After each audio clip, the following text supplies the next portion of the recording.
Hi guys, welcome to the Raw Convo with the Fit. My name is Samuel and I have with me wonderful people here to talk about Lost today. We've been dealing with Lost for the past 3 weeks now, and we're talking about lots of things, bringing the conversation, to you from different perspectives. And today we're trying to summarize this conversation and help those of you that are in this situation, give you solutions on how to get out of this, because it's not something that we believe people should be in for so long a time. Pastor Tola, Lost. What comes to your mind first when you hear the word Lost? Okay, well, for me, I would say Lost is having a desire for something that is far from what God expects. So you have a desire for something, could be money, could be fame, it could be girls, it could be boys, it could be drinks, anything, but you have this desire that pushes you in a way that is not normal, there's something wrong with it at the heart of that desire. There's something wrong with it at the heart of that desire. So Lost to you is a desire, something that you cannot control. It's very strong, it's a very strong desire. Show me. Have you ever had lost problems? Anything you like to share with us?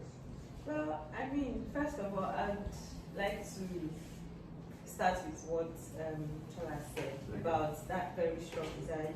I wouldn't categorize that as lost, because I feel like when you're very ambitious, it can be said as the same thing.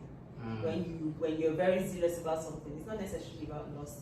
But the part that I really liked is the part where he says, more than what God expects of you. Yeah. So if there is anything, we were having a conversation earlier today, and then someone said something that really explained idolatry, not necessarily lost. So lost is something that is deeper. So it's not something you can for some people, you might not even know that's what's wrong with you.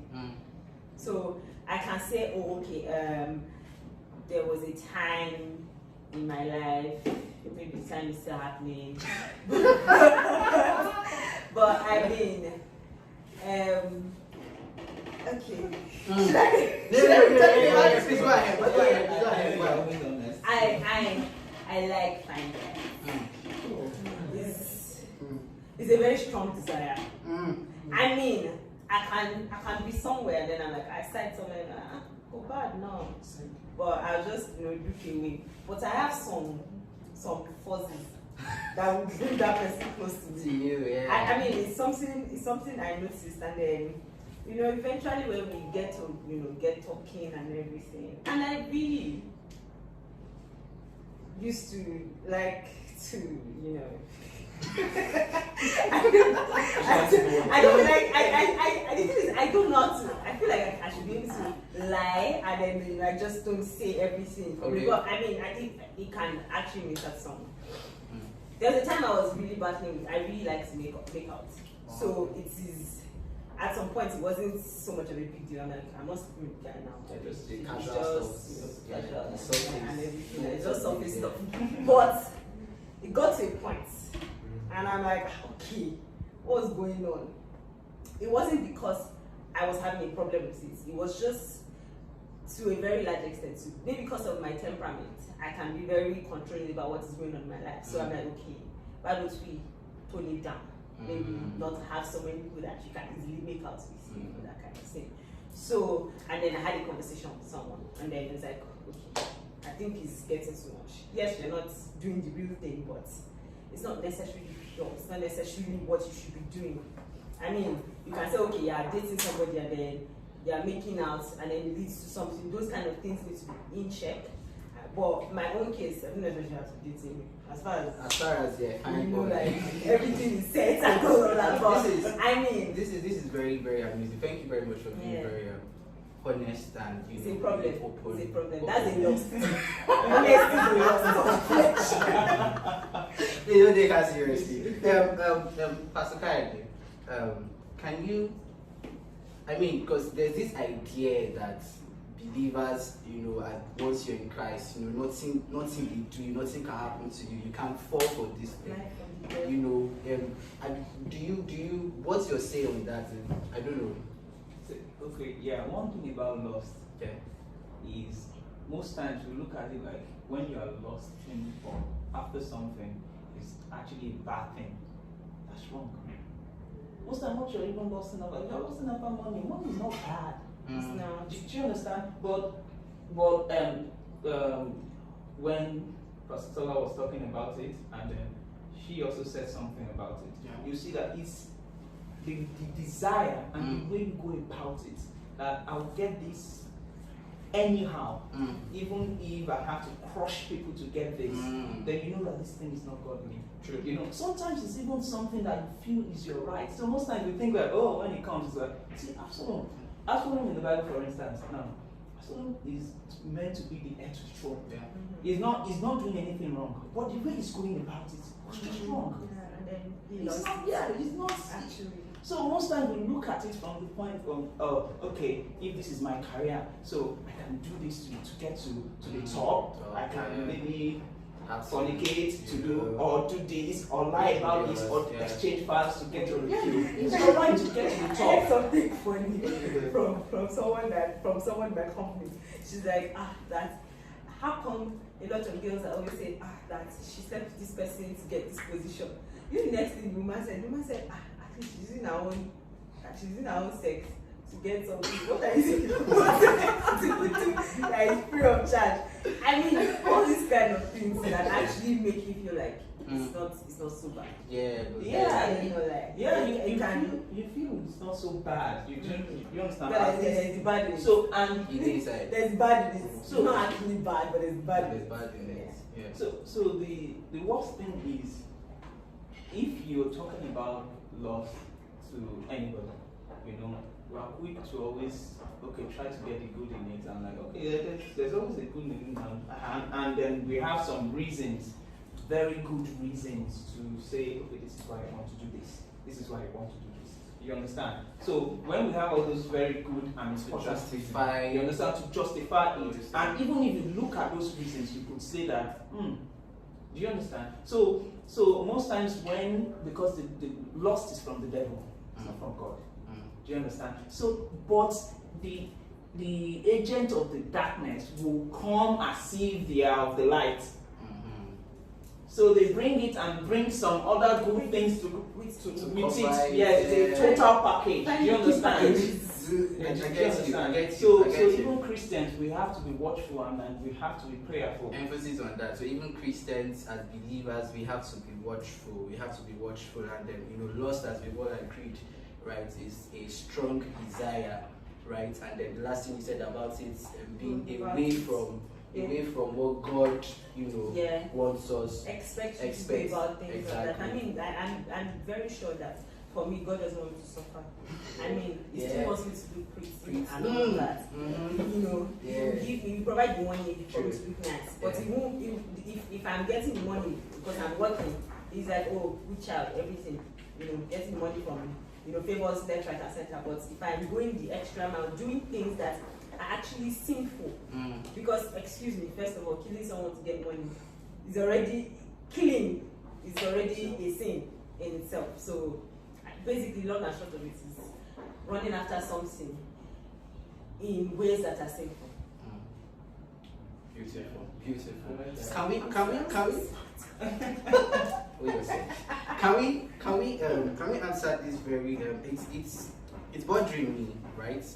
Where does this start from for every person? There's always that starting point, that starting place. Where does it start from? I'll share this. So, my first experience with pornography, I like to say that it was the soft pornography, because it wasn't anything, but it was still pornography because. Romance. Now, this wasn't even the movie. I don't know if you guys ever watched Playboy. So I'll just say, or you watch American Pie. That's not soft because it does. Do you understand me? And so I'm there quite young, and I'm seeing things, and I know that my body is reacting to these things I'm seeing, and what am I seeing? I'm seeing naked women, right? And my body is reacting to what I'm seeing on TV, and I noticed that at that point I'm enjoying it. Temporary, we do some things to. And then it's like, this thing is nice, so, but I knew that nobody was supposed to see me do these things, right? So I was hiding to do them, and then it grew.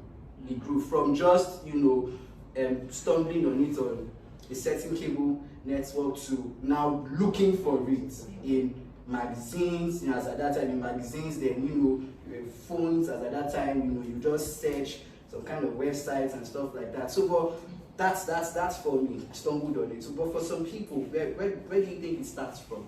What's that starting point where we can trace it back to? Okay, well, it's hard to say there's just one starting point. Okay. I'd say, like you said, there's what you're exposed to. Okay. There's also what's the word to use for it? Genetics or heredity or stuff like that. You might actually find that certain patterns run in certain families. There are certain things that that are drawn to. It could be that in your family, you guys are just crazy for beer. As you can family party like this, you fight and kill each other just to get the last drink. For some people, it might be women, it might be sex. Every single person from grandparents always had one side chick or mistress outside. Like, you're just 15 in secondary school, you already have like 3 side chicks. But then because you understand, so some of these things, there's part of what you're exposed to, but there's also the part of certain patterns running in your family. So by virtue of you coming from that line, you by yourself just develop, just start chasing after those things. For some other people, is just sometimes not really family. It's not really what you're exposed to. It's just that you just by yourself with your own edge just chose that path. Nobody came to look for you. You just got into it. Satan just liked you. And just True. Chumomi, you were able to be very honest with us. Do you think you can trace back what you shared with us, do you think was there any events that happened to you that you, now that you see that you say, okay, this is what sparked that struggle that I had or still have? I mean, I was really hoping that this thing that I just said, I would say privately to the man that would marry me. Oh. But now, that's You could be watching actually. I think it's not this how I wanted to say. But tracing it back. That's that event, anything that. I can't really remember. Oh, okay.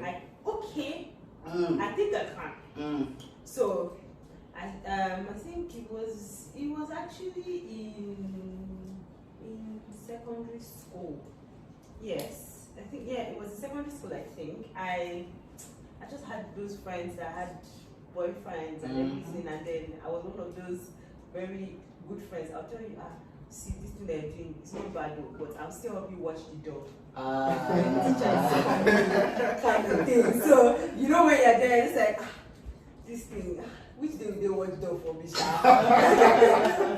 But deep down, I still had that. No, this is not what you're supposed to do. This is not what you're supposed to do. And then I funny enough, I made a resolve in my head that okay, because everybody had boyfriends, had girlfriends in secondary school, I'm not going to do it.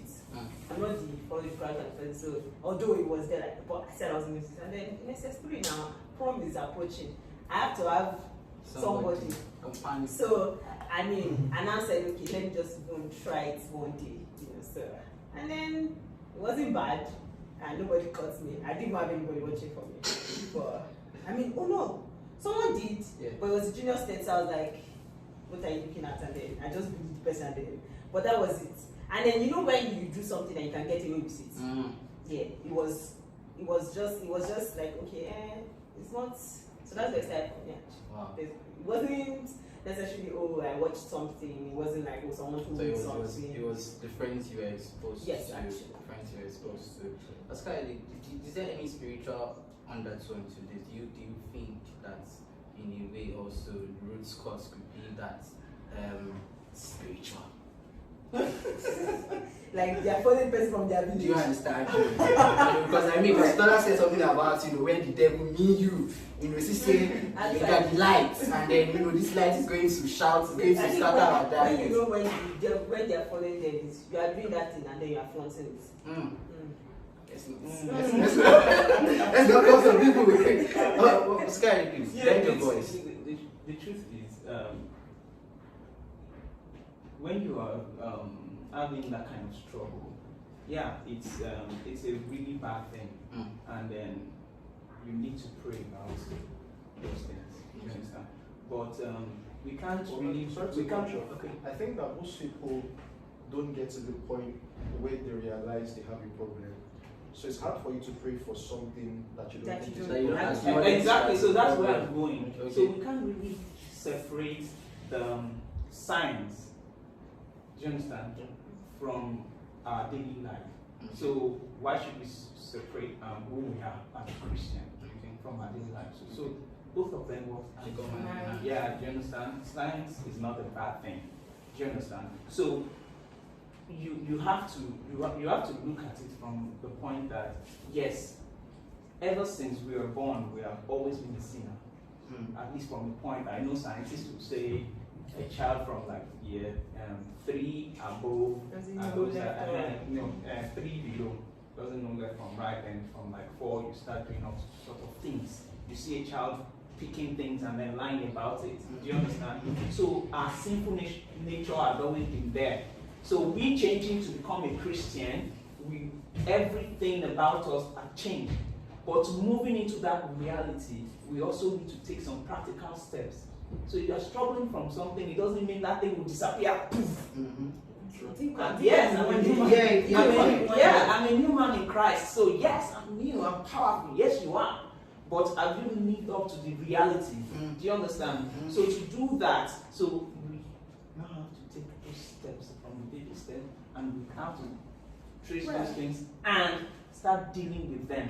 So if I get you right, you're saying that there's a spiritual undertone to this. Yes. Because that's the question I asked. We've said the exposure to friends. We've said people just stumble on this thing.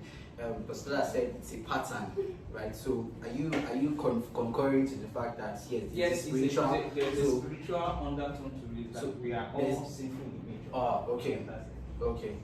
Okay, beautiful. That's very nice. So we're seeing that it could be, patterns. It could be the way your parents behaved. I mean, I was talking to someone today, and he just made me realize that the part of our brain that does something, it creates the genes or something. Also, it's a place where habits are formed, and so it's very possible that you inherit some things, right? Those behaviors from your parents. And if you look, like you mentioned, patterns, you see that your popsy drinks, and then for some reason, he doesn't say anything wrong with you when you start taking, a scotch glass. Before you know it, you're finishing a bottle, and those things happen. Or you bring girls to the house, and it's like do you understand? All these kind of things like that. So yeah, you're absolutely. I think that is even split into two. Okay. Aside the genetic part, okay, there's also the part that, like you said earlier, the exposure. Yeah. So if for me, I'm coming home with a man to my father's house, I'm not okay. Let me say I'm a guy, and I'm bringing a girl in. Yeah. I mean, even if my father is promiscuous, I'm not saying my father is, but I'm just saying that even in my own house, yeah, you would never do that. Okay. They are bringing. Do you understand? So it's not necessarily. It's not the. I think that sometimes is so you might have a promiscuous father, but your children don't know. Mm-hmm. And the house is also promiscuous, but the parents don't know. So this So is you have the genetic pattern, he has the pattern, but you guys don't have the pattern It's together. not necessarily from the exposure. Yeah. Okay. So it's just showing up. Yes. True. So I was just trying to separate the scientific part of it from the part where association and exposure can bring about loss and.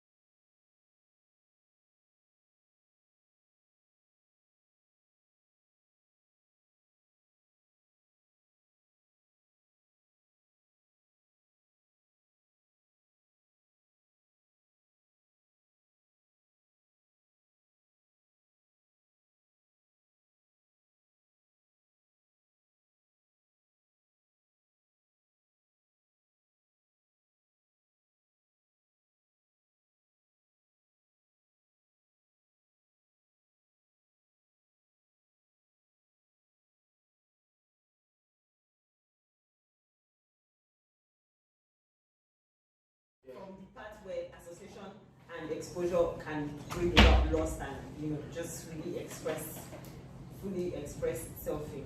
Can we also say that there are some sins, because I mean that loss is a type of sin, right? So can we also say that there are some sins that also give birth to loss? So in the sense that it doesn't necessarily start from lust itself. It could start from, say, you lie, or I don't even get the many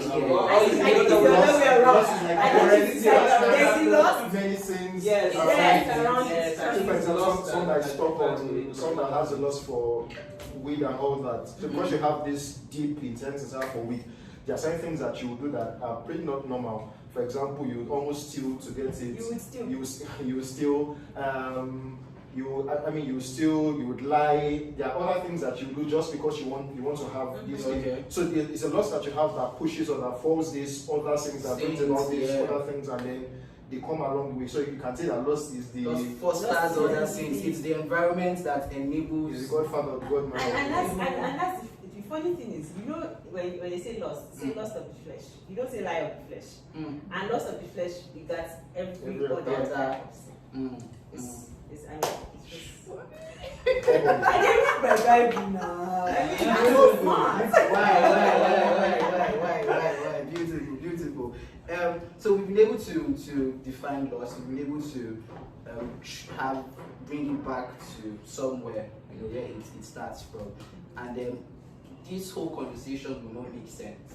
We just come and just yarn and just sleep and then not provide a solution as regards what they are facing, because it's really a disturbing situation, especially for everybody generally, whether you're a believer or not, because you're going through stuff, you're going through a struggle that it's destroying your body generally, it's destroying your body, your spirit, your soul. You understand your totality as a person, right? So what's the help that we're preferring to these guys, to people, believers that will finish speaking in tongues, kabashing, and then there's one babe that's coming over, or to why are you shocked? Do you look shocked? Why is he look shocked? No, I was those kind of things, because it happens. Or you finish a very, very beautiful conference where there's been a prophecy made over you, and then you go to the house and there's no house. I don't know if you get up, or just people generally that don't know that this is a problem that you're going through. What's your advice? What's the solution? I think the first thing is being truthful. Like with yourself? Yes, with yourself. Yeah. You have to be truthful to yourself. True. Before there's an adage that says if you go to the farm and you come back and you say you actually when you get to the farm you have This is your idea. you harvested 100 pieces of corn. Yeah. Is it about And then yes, okay, because I don't want to. I hear it's in All the English adage is only one person. Just leave it alone. Then you come back and then tell everybody, oh, it's 200 I cut. When you finish eating the 100 that you actually cut, it's you that will see the remaining 100 that you lied about. So the lie that you told someone, it's not affecting the person, it's you. So first of all, you need to be truthful to yourself. Yeah. You need to come to terms with exactly what is wrong with you. I mean, you can actually say, oh, what if this is not a Christianity thing actually? You when they smoke weed, you actually, from those people that even eat weed, brownies that have weed, I had experience with people like that. I mean, in the past 2 weeks, and they were all messed up. I was going to go and give somebody pepper soup. Please, nobody rejects my pepper soup. This pepper soup has 7 lies inside it. I really told this person, I'm bringing pepper soup. I was very happy. And I called him and he said, oh, was just saying things. And I was going on with you. He said, I had wheat cake. I'm like, so that means you won't be able to eat pepper soup. He was like, was just saying things. Like, if there's something he does to you, this is just wheat cake. Not talk of someone that is smoking weed or that is high on substance. Every single time you know the effect, you can feel the effect on your body. This is not somebody comes to you and say, this thing I can see that weed is affecting you. I can see that this thing that you're doing, You by yourself. You that you are taking the what's that thing called? The substance. Yeah. It's get to a point where you would steal. If you steal in Nigeria and they catch you, they will burn you. So there's some things that would show you that this thing that you are doing, this thing that you're in is bad. So it's not even let's not even take this to the Christianity part where you're saying your conscience is judging you. No, this is not a conscience. There's some things that are obvious. That's destroying It's sexually too. If you are sleeping with people, you are always sleeping. You are always sleeping. HIV, You like this thing. STD, Always, STI. when the Bible says sin has consequence, it's not that God will literally come down with angel Gabriel with sword and cut off your head. Obviously, no. And it's not God that is even giving you the consequence. Actually, your actions will always have reactions. Beautiful. So that's chemistry. Oh God.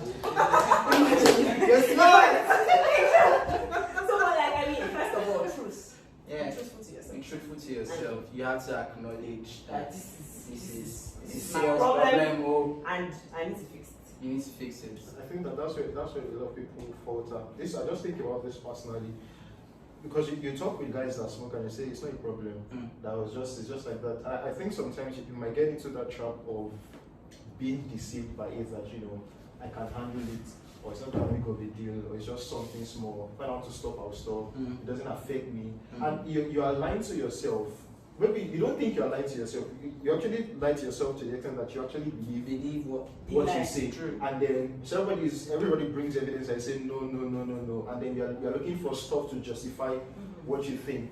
Sometimes people like that. I mean, if you're trying to deal with someone that has an addiction, there's no problem you can help that person without the person first realizing that I have a problem. And for some, they're just so stuck in it that they don't think That's a problem. they have a problem. And sometimes it's only God that can say help that. you, that can just open your eyes and That say, okay, this this is- is actually a challenge.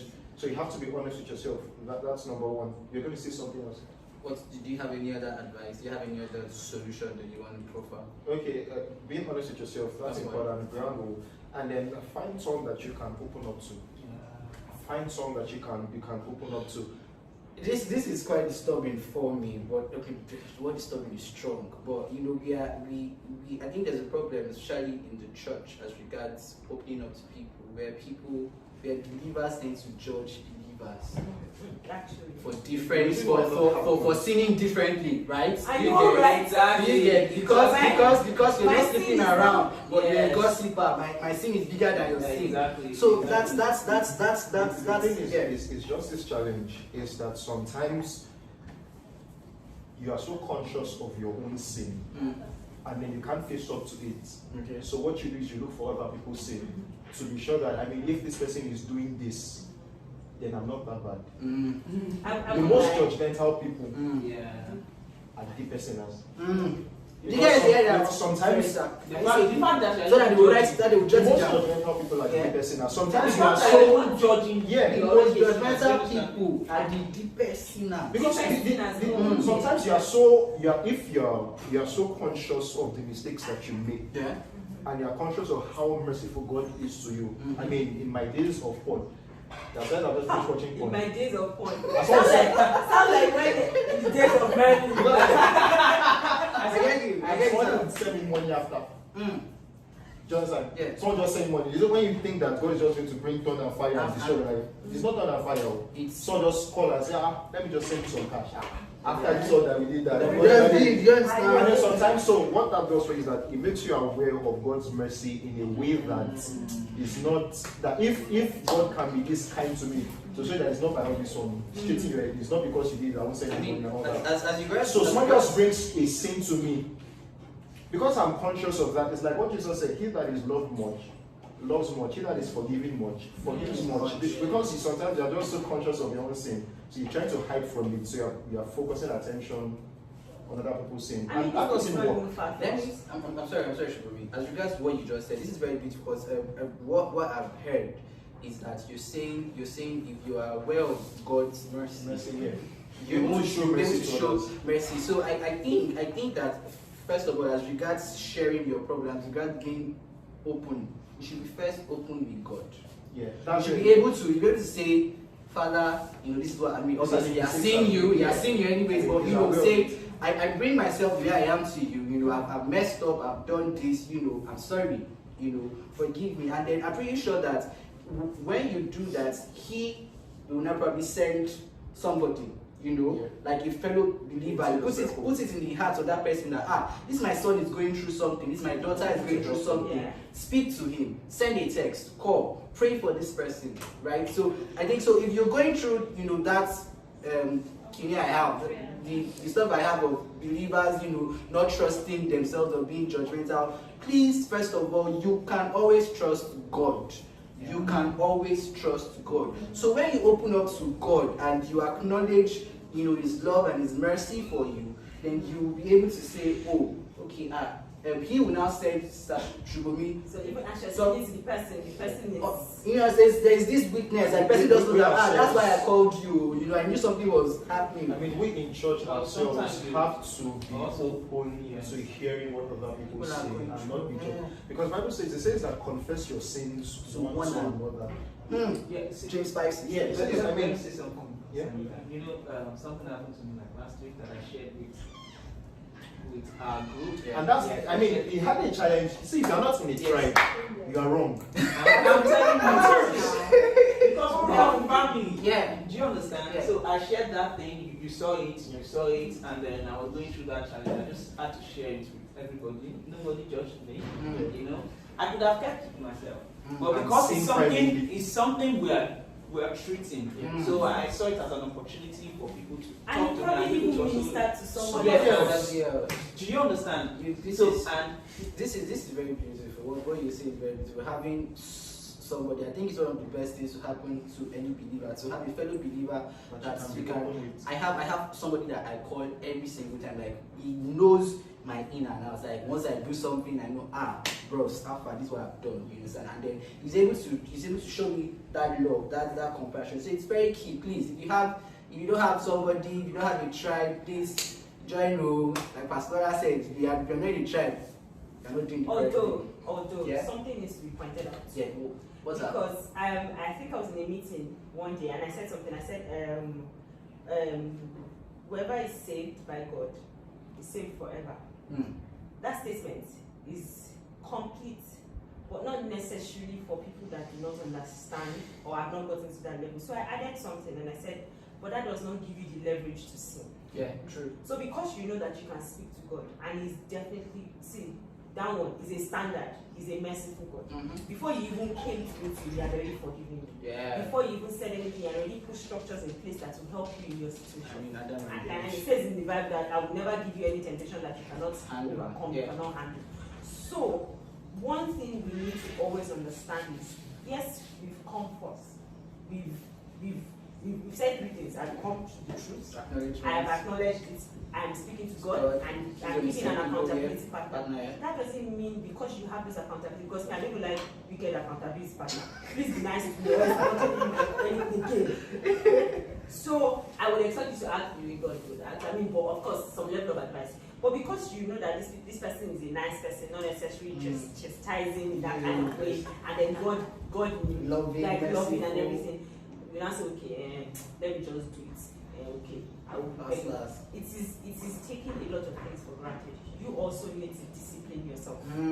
You need to bring yourself to a place of discipline, stating that, okay, yes, this is the goal. Wow. Yes, true. some things will happen, but you need to put some restraint. Like, you know, when they give somebody restraining order, they give you restraining, you see it there. That's of not this way. Like, so I mean, you cannot go past this. It's not like at times things can happen. Yeah, true. Like, okay, somebody's somebody's falling and you're running and everything. So someone else, you seem probably you're trying to run away because you have restraint. But it happened. Yeah. It's not like you're purposely standing up and saying, oh, because now I'm already walking the path of righteousness, you think, oh, do you think it's going to cover you when you want to do this thing? You have to be conscious of yourself. You need to bring yourself to the place of discipline. You have all these structures available to help you, but discipline is key. If you don't solve the problem in your mind, if you don't solve the problem with yourself, it's going to take a longer time. It's just like weight loss. I mean, because you're working out, does that mean you now start taking so that I'll work out more? Don't worry, I'll be working out. No, you're taking so that you're making it worse. You're making it longer. True. So you need to help people that are helping you to get a step. This is very beautiful. Wow, I really want to continue having this conversation because I'm blessed. I believe, not just by you, by everybody. You carry everybody. But yeah, because we don't have time, so we need to just round up quickly. You have to acknowledge that you have a problem. You have to speak to God and understand that He's merciful, and then He will send you somebody that's going to keep as an accountability partner. And then you also have to make the move to say that, okay, I'm committed to making sure that this doesn't happen again, putting certain structures and parameters in place to make sure that I don't fall again. Guys, I hope you guys are blessed. I hope you guys, do you want to say something? Should we say something? I didn't ask you. I'm sorry. I'm sorry. Give us one, please. Okay, if it's just one, then I'll just round it up with God. So, because the Bible says that there's a way that seemeth right unto man, but at the end of it is destruction. Yeah, true. Understand? Yeah. So, if you are into loss, If I say that again, it's like my head did not let me see We it. didn't hear you. My head. It's not like just say so like that is there's a way that seemeth right to man, Yeah. but at the end of it is destruction. True. Do you understand? Yeah. So if you are lusting after things and then you're doing it for real and you're getting profit from it, maybe your eye on something to go into meetings, and whenever you get there, you are above everybody there in terms of yeah, but no nice. sometimes, maybe even for music, you want to sing a very good lyrics, you have something before it comes. Do you understand? Yeah. It happens for anything we you know. So those things are like good results that you're getting, but they are short time. Do you understand? At the end of it, it's still destruction. Word. Do you understand? So we should lean on God. So take practical steps to go out of these things. If it's sex, that you know is your problem, if you go out with your boyfriend, don't stay in the car alone at the back seat with the person. Don't stay inside the room alone. Do you understand? You understand now? You can park somewhere now. Automatic.